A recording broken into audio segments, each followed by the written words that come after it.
The outstanding matter of yesterday's verdict did not center on the trial's protagonist, Senator Duffy, nor on some of the other players mentioned and criticized, Nigel Wright or Stephen Harper. It was the consideration that we had here the second major public example, the Ghomeshi trial being the other, where our courts, using as the north star of their deliberations that of the presumption of innocence, delivered a verdict at variance, or at least to the surprise of very many people outside the courtroom. The scale of publicity both trials received left very few without an opinion on each, all of which was quite natural.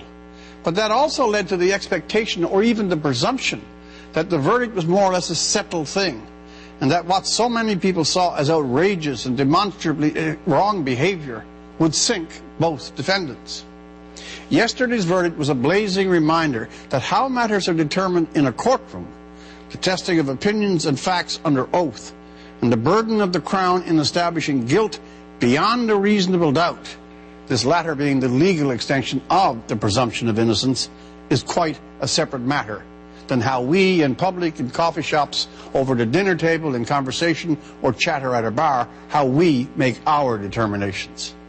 Regardless of how anybody feels about that verdict, I think it's a thoroughly wholesome matter that a court, grounded on ancient and basic principles, is able and was able to dissent from the popular mood and treat the charges against Mr. Duffy with all the rigor and dispassion that a true court always aims for. Popular sentiment should never drive criminal cases, nor we the public or a faction of it seek to modify the fundamental principles of justice when the temptation is there, particularly when the defendant or defendants are themselves nearly universally unpopular or seen as guilty. The second major takeaway is that while Mr. Duffy received an acquittal, the storm and stress over the Senate itself is not done. In many ways, Judge Vaillancourt found, as he did, that Mr. Duffy did not break the Senate rules, because those rules themselves were so elastic they confined no one. Mere rubber bands where steel was called for.